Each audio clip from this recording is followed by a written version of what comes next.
Hey everyone, Dr. Nick and Sonya here, and we just had a wonderful conversation with an author on Montessori system and how this system was created, why it was created, and how it can support children all the way from 0 to 24.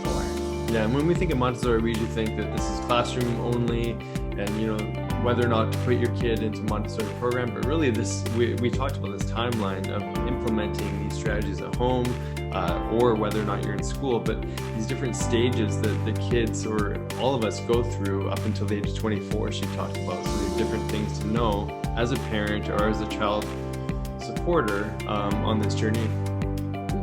So there's definitely some things that we're going to have to undo in our homes or unlearn because we've had some practices that maybe isn't necessarily supporting our children's growth for intrinsic motivation. We learned a lot about that. So there's definitely some things that we're going to put into practice. And hopefully when you're listening to it, you're not feeling guilt, but instead empowerment on how you can support your kids and even yourself and your relationships in having better communication. Yeah, and so she's written a couple of books. Her newest one will be released soon. It's called The Montessori Baby. The first one was a Montessori Toddler. Yeah. And so she drops a ton of helpful tools and hints and tips. And so tune in and let us know what you think.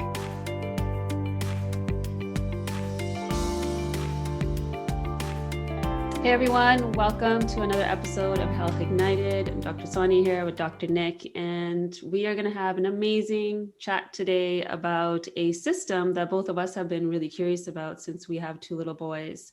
And we're always looking for new ways of parenting or new insights that we can incorporate into our household, even if we're not incorporating them in their school world. Yeah, absolutely. Our first experience of Montessori, or I think direct experience, was when we were teaching English in Taiwan. And we had our group of students go into Montessori class.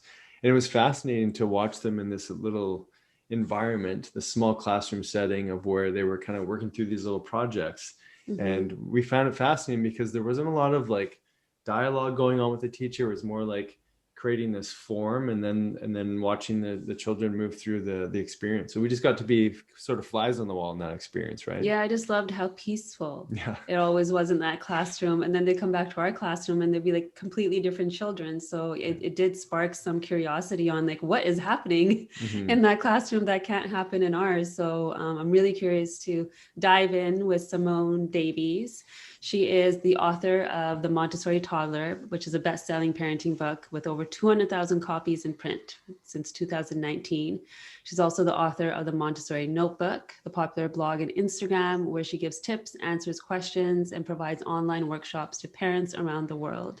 She is an AMI, Association Montessori International Montessori Teacher, and she and her family live in Amsterdam, where she runs parent-child classes at the Jacaranda Tree Montessori School. So welcome, Simone. It's so great to have you here today. Thank you both so much for having me. I'm really excited to talk about all things Montessori, and just hearing that story about the children in Taiwan. It's so fascinating how they can be so self-directed and engaged with their learning because of this prepared environment, which I'm sure we'll get to talk about a little bit more as we have this conversation. Yeah, absolutely. So maybe we can start off with your story a little bit about what got you interested in the Montessori system and what attracted you to teaching it as well. Yeah, so what happens with a lot of Montessori educators is we find it through our own children. So when my son was very small and we were starting to look for preschools for him, we knew a little bit about Montessori and went to a preschool. He's now 20, so this was like 19 years ago, and we were living in Australia at the time. And we walked in and like everything was child-sized, like you said. It was small and attractive. And what really touched me actually the most was the guide. We call them not a teacher, but a guide, who was so respectful to us and also to the children. She just spoke in this really calm way. She wasn't really formally dressed. She was just really accessible and open, and everything on the shelves looked so attractive that I wanted to go and play with that too and explore it and what was it all about. And then you actually realize that yes, the children are doing things for themselves, but actually there's a really rich curriculum. Like they're doing amazing, there's possibilities for amazing things, and the children can choose what they'd like to be most interested in today and focus on that. They can work in pairs, they can work by themselves. There's actually a lot of community, like how to look after other people. So that really attracted me. And I signed up for a parent-child program with my son. So he was 18 months at the time. And we started going to those classes until preschool. And I started learning so much about, how I can apply this at home as well. This is really useful. So it wasn't long before I was doing my Montessori training. I worked at that parent-child program until we moved to Amsterdam. And so then I thought, well, there's none here. I need to start one here as well. So I've been doing Montessori for over 15 years, constantly learning, and I just love it. I love working with the children. My favorite age is like under 3, and just because they're so open to the world. And I guess I'm just in love with the approach because it's so respectful to other humans and little people, as well as the environment and, the greater society. I love that. If you could give us a little bit of history of Montessori too, I think that would be helpful for the listeners of what the foundation of it is. Yeah, absolutely. So Dr. Montessori herself, she was born in the late 1800s, and she was one of the first doctors in Italy, or female women doctors in Italy. And what was interesting about that is that she was a scientist. She was looking at children through the lens of a scientific observation, not coming with a preconceived idea of what children should do. And she moved into education when she saw, some of the most difficult children not being able to look after themselves. They were picking up crumbs off the ground because they were getting lack of stimulation, and they thought that they were uneducated. These are children who now you'd call, with special needs children, and they were picking crumbs off the ground because they had no stimulation. So she started teaching them with concrete materials and saw them very capably. And the way that she respectfully, these children started doing really well in state exams. She was asked to, go into the slums of Rome and work with children there and set up a classroom, which became very famous. People would come and look and see how these children were doing it. And she basically kept looking at the children, seeing what they were capable of, and adjusting the environment to meet those needs. Like, she was the first to have child-sized furniture in a classroom. And now if you go into a preschool anywhere in the world, you usually find a chair that, a 3 or 4 year old can get on and off by themselves. And she was really one of the first people to look at that. I mean, there's also a beautiful story about some inspectors who came to see this school in Rome. And the school was closed for the day, and the children let the inspectors in, and they opened up the cupboards where all the materials were and showed them how it all worked. And so Dr. Montessori thought, well, if the children can do that when I'm not here, why am I always hiding it in the cupboard? That's what we often do, is we only get out the activities when we're ready. And instead, she started laying out the materials so the children could choose them whenever they liked. So it's such a rich scientific-based philosophy, and a lot of what she wrote about is now being proved by brain science. For example, there's she calls the planes of development, where she talks about children from 0 to 6 having similar characteristics, 6 to 12-year-olds, 12 to 18, and 18 to 24. And you're like, just a minute, doesn't childhood end around 18? And she actually said the childhood span was from 0 to 24. And now brain science is showing that the prefrontal cortex, where all our decision making, is actually still, being finalized in our early 20s, which is why we're often, a little bit maybe crazy in our, university years and things like that. It's like what I like to blame anyway. But she was ahead of her time, so it wasn't actually, you couldn't see that by a brain scan then, but now science is backing up a lot of what she actually observed. That's incredible. I mean, we see it in our own kids. If our kids are in, if they don't clean up their space, if, whether it be the clothes or the toys, there's a different energy about the kids. There's a different energy in the family. And there's definitely something to be said about having things, I guess even in your home, laid out in a certain way or organized in a certain way that can help with the learning process.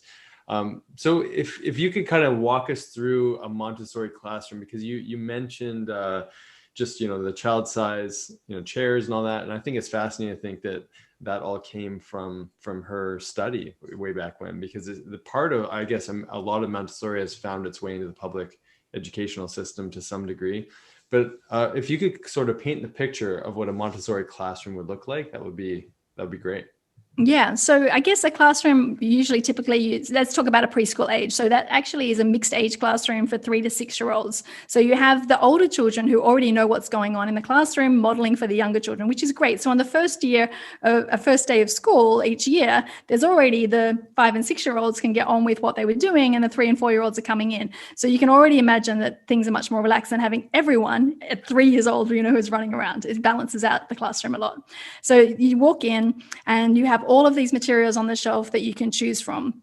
and each scaffolds on the next. So I always give the example of my son who was doing rugby training, and one week they're doing a bit of tackling and the next week they're doing a bit of sprinting, and nothing really built on each other. You know, skills are best when you build one step onto the next. So these beautiful materials, each scaffolds onto the next. So say there's a math area and you'll start with learning first.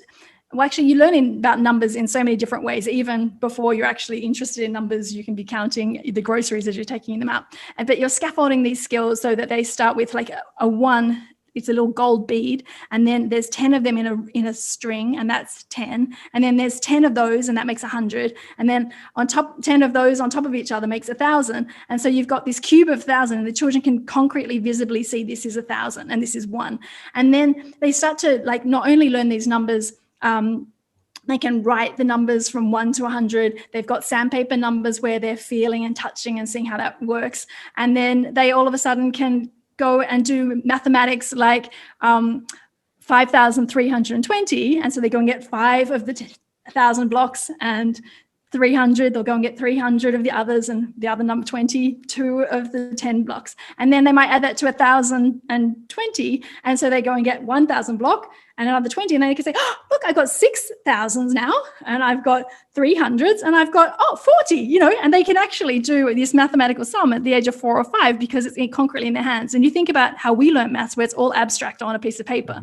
So a lot of the materials just make sense. So 1, there's concrete materials. 2, there's lots of learning areas. We have language area, math area, things about the world. You know, they're doing geography, like with these beautiful puzzle maps of continents around the world, learning about other cultures, because a 3 to 6-year-old starts to get interested not only in their own country, but also what's outside the other world. They do botany, different leaf shapes. And Dr. Montessori also realized the children have the absorbent mind. So you're giving them really the correct vocabulary for these things. So it's not just like a puzzle of a horse, but they're actually learning all of the parts of the horse. And then they can make a little booklet and start to label them. So then there's language, you know, as part of the puzzle. And then you have practical life activities in a Montessori classroom, which is actually like activities of daily life. You'll have children actually making their own snacks.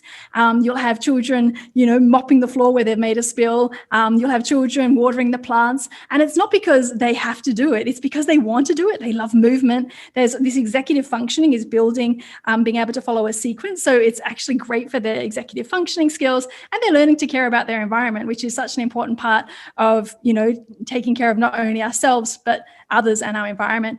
And then I just love how when you walk into the classroom, you can choose wherever you would like to start. So sometimes you might feel, I'm just feeling a little low energy, so I'll go and sit in the book corner and I'll read a little book for a while until I feel like more energy. Or I might just actually observe those older children who are working together on that big map of the world. And you know, when you're observing, you're also learning, right? And then some people will say, oh, isn't it also a waste for older children to be teaching younger children, like they're not doing their own work? You're like, you know yourself, if you can explain something to somebody else, then you're consolidating your own learning. It's actually a really rich part of the practice is the older children being able to help the younger children. So I guess that hopefully gives you a little bit of a picture about what a Montessori classroom would look like. Oh, and I forgot one thing is the guide is like, where's the teacher in all this? And she's just there supporting the children. She's giving lessons one-on-one or in small groups where the children are up to. So you never have tests in a Montessori classroom because the teacher's always observing and making notes of what activities the children have mastered. So she knows where you're up to, or he knows where they're up to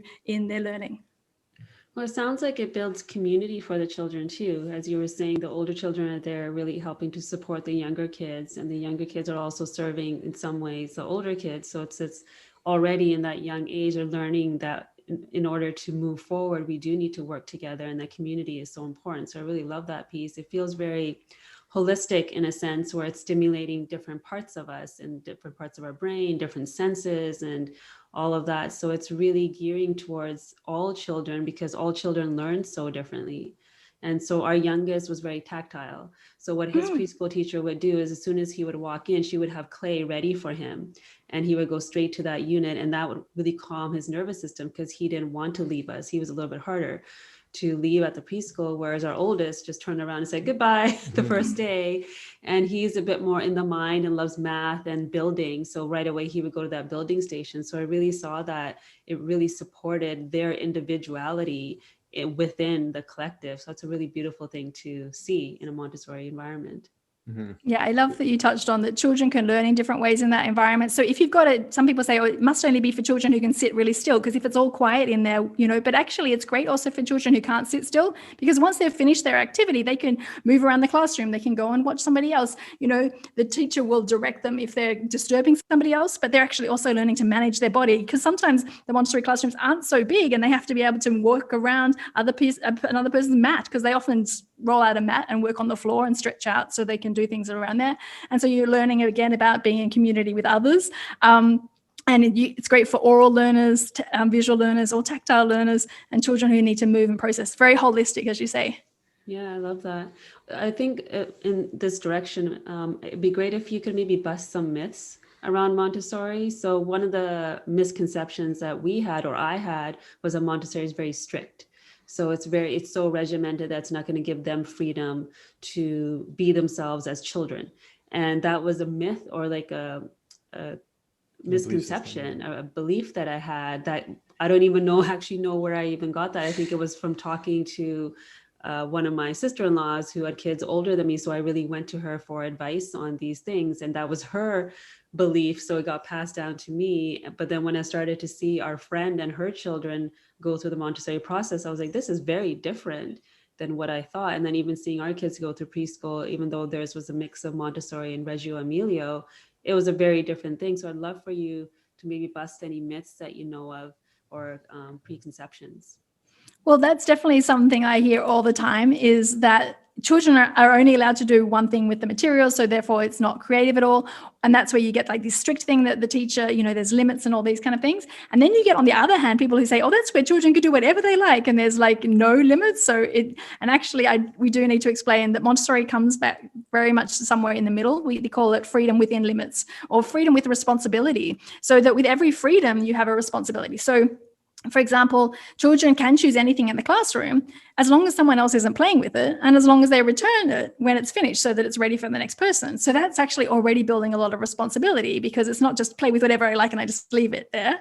And it's not, and different Montessori teachers will interpret Montessori in different ways. So there are some Montessori teachers who are like, this is a pink tower and you can only use it for this. But there's other Montessori teachers who allow it as long as there's concentration or collaboration in a constructive way. If it's disturbing themselves, the environment, or the materials, then we usually step in to stop it. But I think that's the same with you in your own homes. Like, you're going to allow them to paint and have a great time with paint until they're like painting on the walls. Then when you have to step in. And it's the same with Montessori. It's like they get a lot of freedom, and then there's also calm and clear limits. And what I love about Montessori teachers is they set these limits in a calm and clear way. It's not like saying you're a naughty kid. It's just like, I can't let you, use the materials in a way that's damaging them.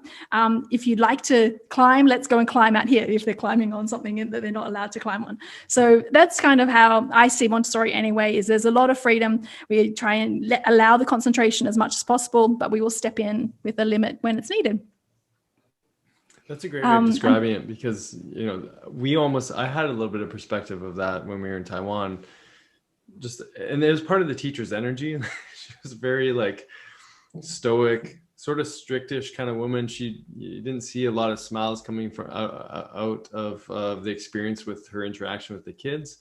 And so it felt a little like they were, I just remember as this visual of them, I think, unpacking this sort of play set for food. And they had to organize things all in the right lines and orders and things like that. And so I had this interesting experience of like that seems kind of like controlled, but at the same time, the kids seemed very engaged. And it was really interesting to be observant to that. But like, to your point, every teacher probably has a slightly different style within that, because in that experience, I didn't see a lot of room for movement. It seemed very structured in that particular exercise that I remember. Yeah, there is a lot of movement in every Montessori activity. So because you take the activity and you bring it over to your work mat and you bring it back, and you play lots of memory games where you'll put half the activity on that side of the room, the other half on this, and you have to remember what you're going for. When you're doing practical life activities, you need to go and get water and control them. And again, as you say, it can just be interpreted in different ways. But I also like to say you could do Montessori without any of the materials. Because for me, Montessori is mostly connection with the child. So it does make me a little sad if you see this very, straight-faced Montessori teacher sometimes, because I really think that we show children love of learning when we love learning and love being with the child. Then they're like fascinated to, oh, what's she showing us now? You know, where this link to the environment. So like I can be out in a bush and get excited about being out in the bush, and then the children want to learn, what is this cone? Is that the same cone as we saw last time, Miss Simone? You know, like, so they're just fascinated by learning, and you don't have to prepare anything.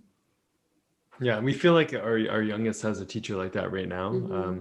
She's amazing. She was his teacher for kindergarten, now for grade 1. They literally go and spend hours in the forest near the school, and it's all these creative things that we get to see that they're doing. And so I guess in saying that, you know, definitely there's versatility within the teacher, there's versatility in the environments. And I love that, there's just, you know, it can be so simple, yet you can apply these same principles in you know, whatever environment you're in. Including the home, right? So like, if you can't go to Montessori school. Yeah. So let's talk about bringing that kind of philosophy into the home. Well, I just love creating opportunities for curiosity with children, because I think school has so dampened the will for children to learn. Like, as soon as we start rote learning things or making every child learn the same thing on the same day, it just starts to kill their curiosity, because everyone learns, as we said, in different ways. So in the home environment, I just love keeping learning, like if they're learning everywhere. They're learning from conversations with us. They're learning from their hands-on experiences, particularly the child between 0 and 6. They're sensorial learners. So they're learning through every way of taking things in. Some children are going to be very, you know, put things in their mouth. They're going to taste things. Some children are going to smell. Some people are going to hear. Some people are going to feel. But, you know, definitely feeling, giving them opportunities where they've got real things in their hands. So that's why we don't really see the need for an iPad or anything like that, because actually better for the child to even read a book where they're tracing a letter than a screen. So it's giving them rich experiences with their hands. Curiosity can be developed by us having wonder, like, I wonder why that bird is got that twig in their mouth. And then the child might go, I think I saw in that book that we were reading about building a nest. Maybe they're building a nest. And you can have like a conversation. You could just spark. Maybe nothing happens. Maybe they're not interested in talking about that right now. But we can be like a link, like I said before, with that and whatever's in front of us. We can also give moments for silence where, you know, just sitting together, and then they might just an idea might pop in their head and they make a connection. You know, I was just thinking that the thing we saw then is like the thing we saw then. And, you know, they make the connections when there's actually silence. And we often fill our days with so much activity, and, you know, they're all great. Like, I'd love to do yoga with my kids and karate with my kids and early reading lessons, everything. There's too much on offer. But if we actually keep things really simple, then we can keep them, you know, give them opportunities for boredom, because then often creativity comes that way. And then I think my favorite thing to do with children at home is getting them involved in the kitchen. They love like helping my children. I think Emma's 8 months old. I've got some photos of her helping with baking, and Oliver was under 2. There's 16 months between them. And I'd measured out all the ingredients. So it didn't really matter, you know, how many scoops. I just put a little bit of flour into a scoop here and said, oh, but you had this one. And Emma had the spoon, and she kind of did a mix. And, you know, we're baking cookies together, and they're building these skills. They feel involved instead of, oh, I want to bake some cookies, so I'll put the TV on so that they keep quiet and I make these cookies. And it doesn't matter what the cookies look like. If I really do care what the cookies look like, I might leave just a little bit of dough aside and roll them out at their nap time and cook some cookies then, but it's really fine. So it's about involving them, not being so worried about the product and more enjoying the process. And going outside with children, I think, provides a lot of opportunity for wonder and curiosity as well. Yeah, it seems like that's the foundation, right? It's like building in that curiosity for them so that they question their environment, they question everything, instead of just like what I did was take somebody else's belief and hold on to that and then create my own opinion. But it teaches them that skill of just questioning and seeing the world from multiple lenses, so that they can absorb it in a different way and make their own assumptions or beliefs around that. So I love that it's instilling that from day one. What I would love for you to do is kind of maybe differentiate 0 to 6, 6 to 12, and like you were saying, 12 to 18. What are some like different strategies of Montessori that one could use at home from 0 to 6 and then so on? Okay, so Montessori said that it was like a series of rebirths. And if you do get a 6, 7-year-old, you'd be like, the things that used to work before just don't work anymore. Like they're questioning everything that we said was true. And it's basically because the 0 to 6 child is in what Dr. Montessori called the absorbent mind. So they pick things up like a sponge. And in the first half of that plane from 0 to 3 to they're doing it with an unconscious absorbent mind. It's why you don't actually remember much under the age of 3, because you're passively picking things up. And then between 3 to 6, you start to want to crystallize everything you learned. So you might actually point to things, ask for the names. Why is it called that? The why start, right? And then they get to 6 to 12 and they want to have a real good reason. Like, so if you don't want them to have ice cream after school, or you don't want them to eat ice cream at all, you need to, it's fine. You just need to tell them the reasons. So the reason that you can't have an ice cream is we had an ice cream yesterday. We're having a big dinner tonight and I've baked something after dinner. I don't know, give them 3 good reasons and they won't be necessarily happy about it, but they will, their mental need, like, so where a child in the first plane is developing independence, in functional independence, wanting to dress themselves and do these things, the child from 6 to 12 wants mental independence. They want to be able to think for themselves and understand the black and white, not the black and white, the gray in between. Also, they're fascinated by moral questions. So, for example, we at our house don't watch TV, and that family is allowed to watch TV. Why is that? And again, you don't have to say, change the way you do things. You just have to have a good reason why you believe the things you believe, and that can be attributed to religion or all those kind of things as well. And then from 12 to 18, they're wanting social independence. So they're actually the least hardworking at that age. And that's when academics gets most intense. When you go off to high school, you're meant to be studying more, right? And actually, Dr. Montessori noticed between 12 to 15 particularly, there's so much hormonal instability going on, very much like a toddler. They actually become like a social newborn.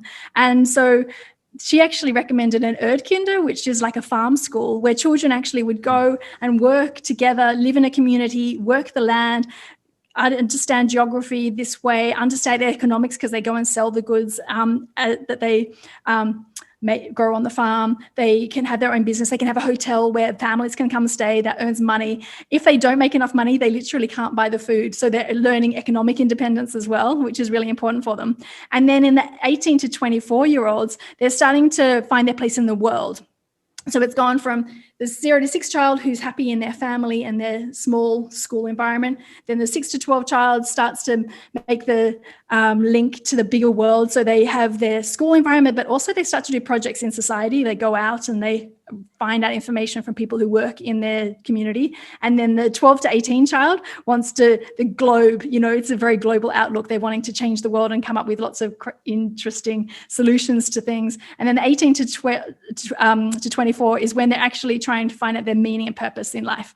And so you might find that they want to study or volunteer or go after the Peace Corps and do lots of things in those years. They might do some volunteer work, give back as they grapple with that. And your role as a parent changes in all of those times accordingly. So in 0 to 6, it's going to be much more hands-on. In 6 to 12, it's much more mental. And then 12 to 18, you really just have to be around for when they need you, when they're emotionally, to be their emotional support. And then the 18 to 24, you become a bit of a friend at a distance. You don't see so much of them at that age. Wow. I love that breakdown. I think that was really helpful. One of the things that came up in just preparing for today was regarding praise. And it kind of, we're in a world where, everyone gets a prize for participating, or, there's maybe an over embellishment of job well done. What's the position from a Montessori perspective on praise and how to best utilize this as a tool for learning?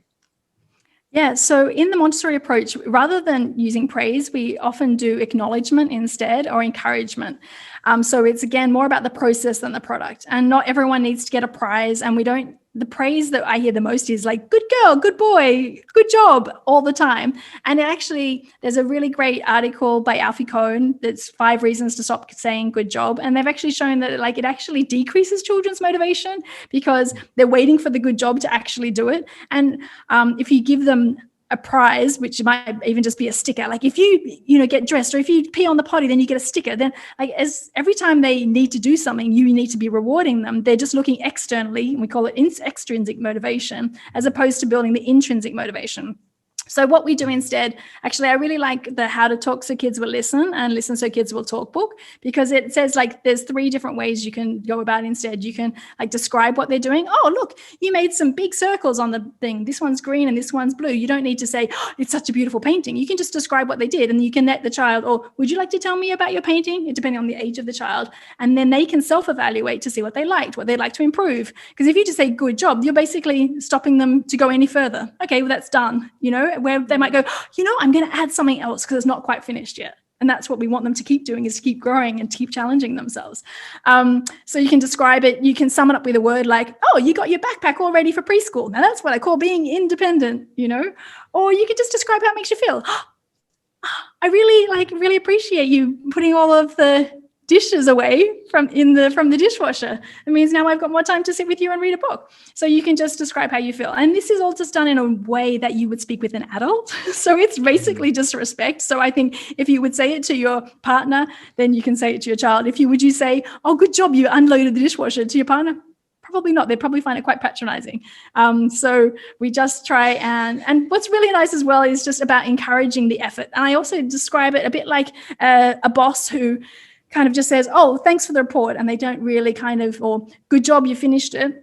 Or the boss who kind of gives you detail, like says, oh, I really like how in the introduction you discussed this part of our program, then you specify this, and at the end you do this. And the only thing I really would be looking for is a bit more instruction on this, this, this. You'd be like, oh, that's really clear. Now I know what I need to make this report better, and even in future, how I can make future reports better, as opposed to just good job. You're not even clear. Did you do it well? What needs to be improved? Or, did it meet the assignment? Mm-hmm. It's funny. It has to be trained though, right? It's just habitual to go, wow, that was great. Right. And I think there's also lots of contradictory information. My sister being a child psychologist, she's always talking about the reward system. So when I would go to her to ask for some advice on, like behaviors or how do I potty train, right? So I used the sticker system with my oldest one, and then it worked. And it's interesting because now our oldest one is almost 10 and he's creating his own reward system without really even talking to us about it. Like one day in the car, he's like, I think, that I'm doing well in this fast forward program at school, and Soren's doing well. You guys should give us something for that. And I just looked at him like, what? So it's I'm sure it was because of your toileting, but just little things like that can build up when they're used to getting like a little sticker or something at the end. Yeah, because they've created their own star system too. So in the morning they get up, they put their clothes on, they brush their teeth, they come downstairs like, we should get 3 stars for today. And for doing just, the basic human things that you need to do to get ready for the day. So how do you undo if a parent has already gone down that track of using praise or reward or stickers for motivation? How do we shift that so we can bring in more of that intrinsic motivation? Yeah, I think you can just say, oh, I've been reading about this, how it's so important for children to build up your own self, intrinsic motivation. And the ways that you do this is for me to tell you like what I see, and then you to see how it feels. And I know it's going to feel strange at first because like we used to do those other things. And instead, I'm curious how it feels. And so I've got this list and I've stuck it on my cupboard, and I'm going, all the things I used to say, I'm now going to say these instead. And, if you could just talk them through your process like that, if they're older children, and then younger children won't even notice. They might just look to you, and then you just change what you used to say. Instead of saying good job, you might say, oh, you put all the balls back in the box. And so you just change how you are. And it's not, also people think, oh, it's not really like you sound really disinterested. It is if you do it, you put all the balls back in the box, but you're showing excitement for what they've done. So in one of the workshops that I give, it's based on the Positive Discipline books. Do you know those by Jane Nelson, which are also brilliant? And she has basically, like, you could say, good job, you got all A's. And then you can say, oh, you worked really hard. And you kind of can do the situation in 2 different ways. And you say, oh, yeah, it's actually like, oh, I'm so proud of you, or you look so proud of yourself. It's just 2 different ways to approach the same situation. And it's just us having the knowledge of what we could say instead. And I want to reassure parents, like, I didn't know how to do this. I was raised in a very traditional way. And I'm, very happy with how my parents raised me, but they raised me with the information they knew. And now we're learning new information. And when I speak with my kids about it, they kind of get it. They're 10 20 and 19. And they say, yeah, it's not your responsibility to make us happy. We're learning to, of course, you met our needs, but it's also, you also were there when we were having hard days as well, because otherwise children start to think it's only when they're doing a good job that we love them.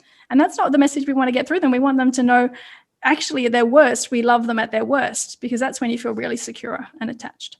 Does that give some help? That's beautiful. It does, yeah. I'm just gonna, after this call, go and rip their chart from the fridge that has stars everywhere. Oh, actually, but we try and do it with them. So you could say, like, what do you think we need to change? And so then you could get them to take it down. It's going to be different than because that's the other part, is that we're so used to being adult-centric. It's like we're setting the rules and we're making it happen. And people come to my workshop and I feel really sorry for the children, because like the next day, everything's going to change in their house.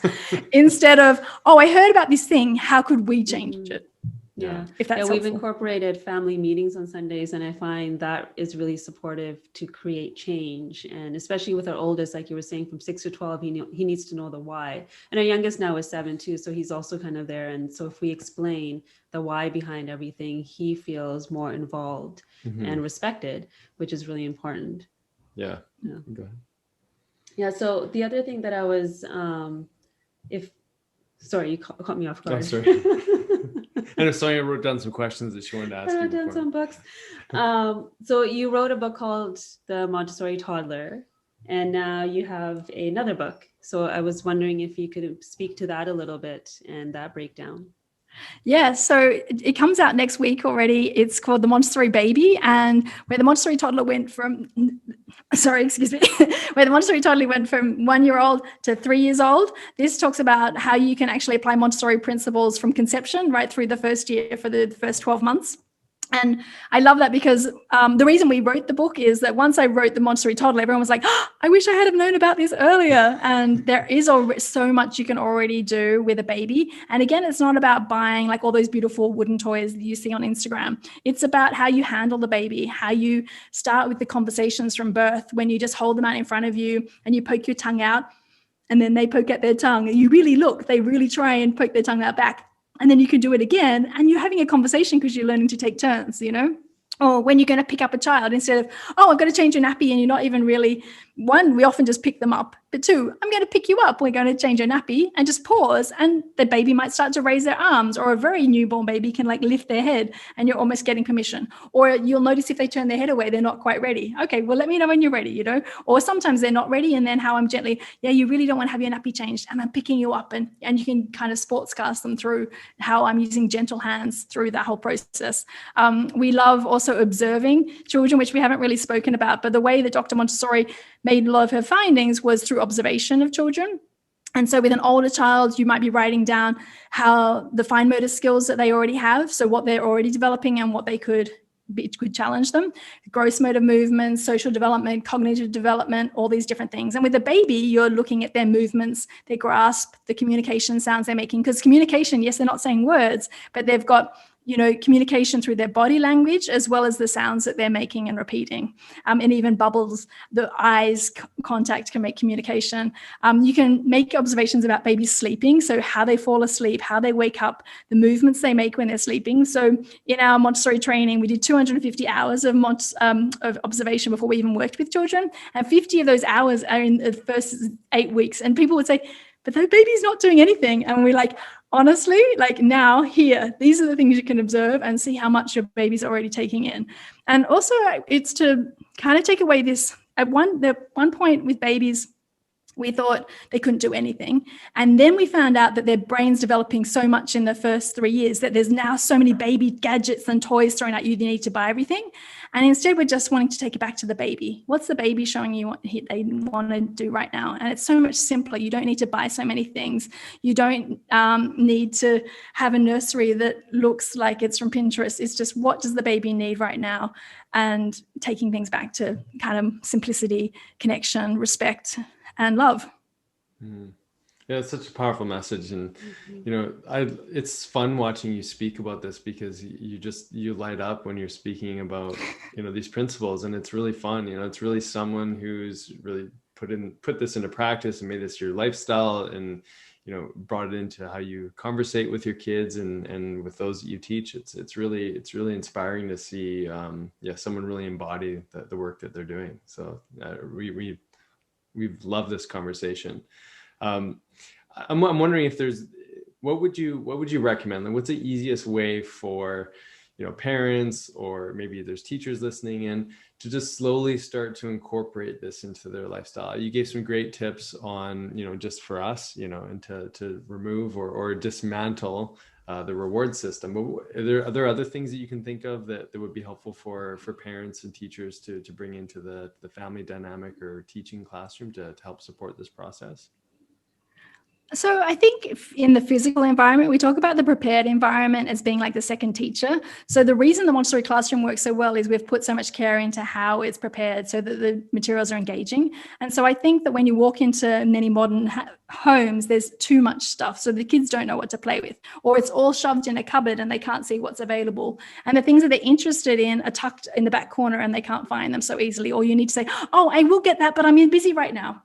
And instead, if we just took some time to have a big box in the corner of your living room and put everything in there, and then just pull out like 6 things per child of what they're really interested in right now. And for a toddler, it might be a puzzle. And for a 7 or 8-year-old, it might be a Lego set. But so there's 7 things that they could play with. And then you'll see that they actually get more creative with those things, because definitely less is more. And then when you rotate the things, I noticed that, I thought I'd just do it when my kids were really small, but I noticed that also right through primary school, that's elementary for you, they just would never play with anything when it was put out of sight. But when I just laid things out attractively in a basket or a tray, or, one Lego set here, and here's a magnet tile set here, here's a wooden marble run kind of that they can build. They were always coming up with creative things and combining them in many different ways. And it was fascinating to see how they were able to get some of that piece that you saw in that Taiwan classroom, that children are engaged in learning about things and making discoveries for themselves, not being addicted to iPads and screens, but actually engaging and problem solving together, because that also happens. It's actually between 6 to 12, we didn't get to talk about it, but that very quiet classroom becomes very noisy, because that's the age of collaboration. And many Montessori classrooms just have 1 table per child, and it's actually not true. They need big tables at that age, or big areas where they can spread out and do big work together. So having collaborative things. So that could be something that you could change in your physical environment, is really putting out things that are attractive and engaging to the children. And you'll see a change. Incorporating them more in the daily life things, like getting them involved in dinner. But why would they be interested in doing that? Instead of it seeing as a chore, it's just would you like to be in charge of choosing a recipe tonight? And we can go to the supermarket, we can make a list, we can buy all the things that you want to make, and let them be in charge, and they'll feel I really have responsibility here.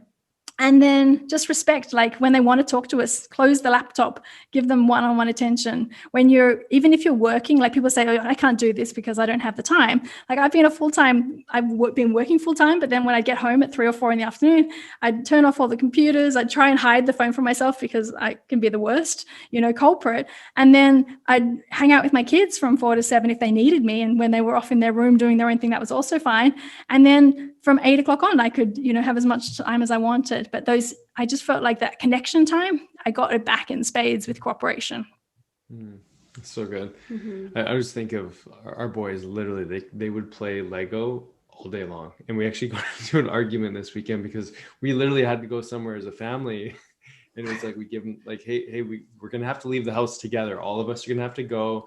But literally, they get so immersed in their Lego, and we love it. I mean, there's the biggest part of us absolutely loves it. And then our family meeting that last night was actually all about transitions. So we were okay, well, how do we set ourselves up for success so that we can really, ride this wave of being a family team and unit together, so that we can all, just understand there's certain times in the day where we just kind of have to do things as a family. And that means we're gonna have to remove or extract ourselves from the current thing that we're doing. But there's so many conversations or challenges that we have in these transitions.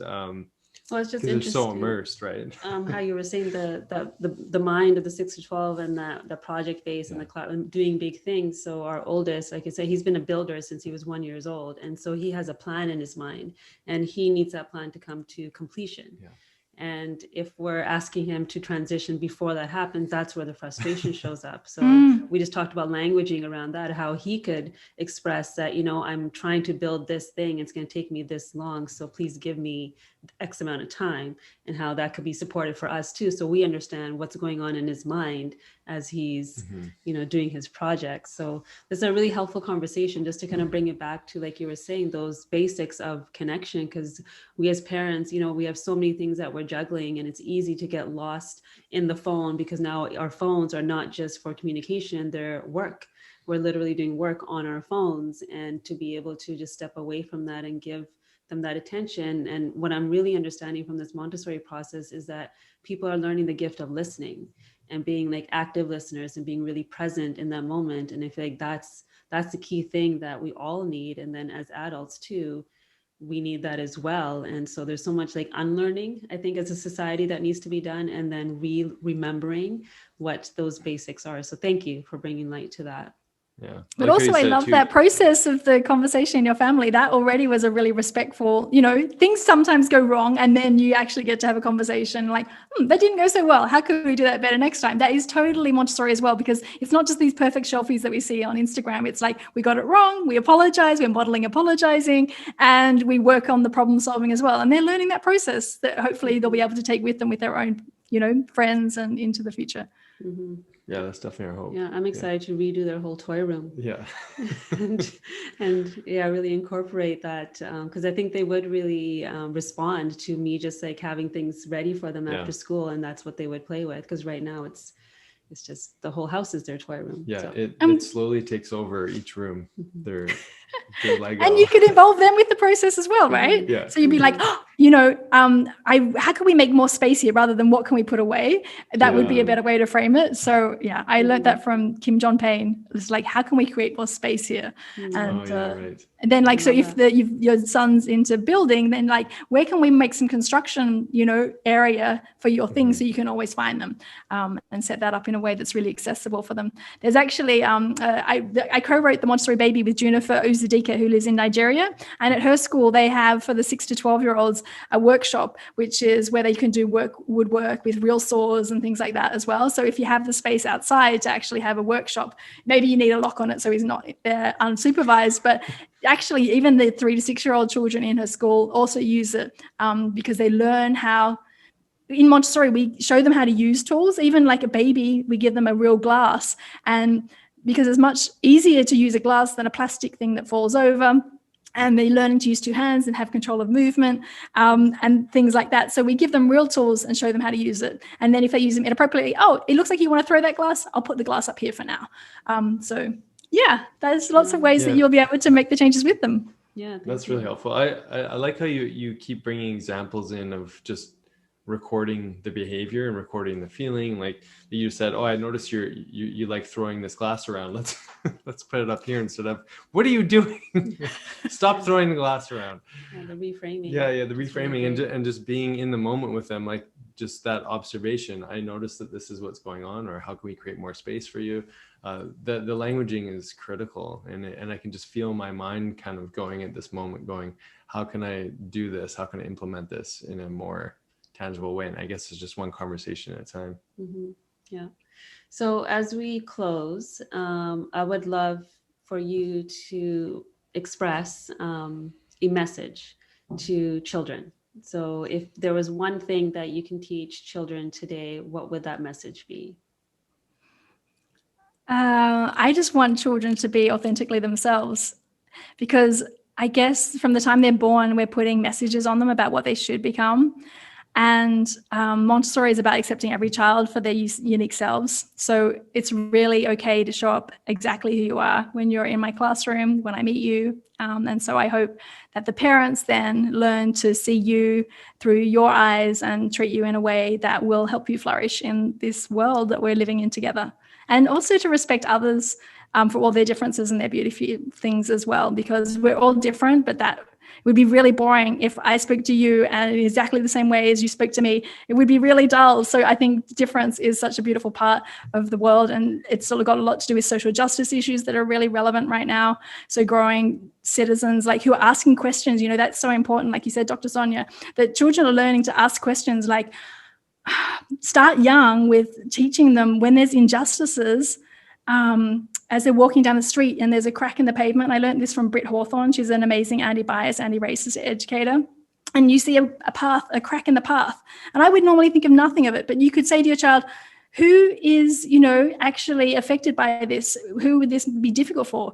The children might say, oh, a child, someone in a wheelchair, or a parent pushing a pushchair. Yeah, we should. And then not only like noticing when there's injustice, but like, what can we do about it? Well, we could write a letter to the local council, and maybe they should get that fixed so that everyone can have accessibility. So raising, you know, children who will stand up for injustices as well. That's amazing. That. Thank you. Yeah, that's a beautiful blessing.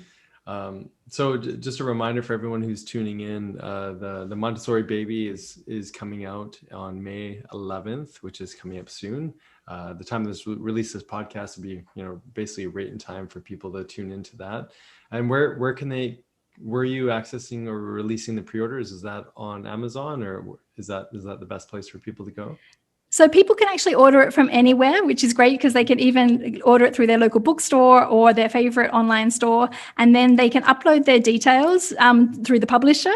And I've got all the details for that over at my website, which is themontessorinotebook.com. And if they click on the books tab, it'll take them through where they can add their pre-order details, and then they'll get these great pre-order bonuses, which includes like some checklists that they can hang on their fridge, including how their visitors could maybe treat their baby in a more Montessori way. An observation journal, which we talked about, like how to observe these babies. There's so much that they're doing. And so they can have these extra bonuses as well. And if not, if you miss that, if it's too late, you still get this beautiful book about, you know, treating babies with love, respect, and understanding. So I hope that everyone enjoys it and there can be more Montessori babies from birth. But even if you're hearing this and your children are much older, we've talked today about lots of ways that you can bring Montessori into your homes, even with older children. I really enjoyed this conversation. Thank you. Yeah, thank you.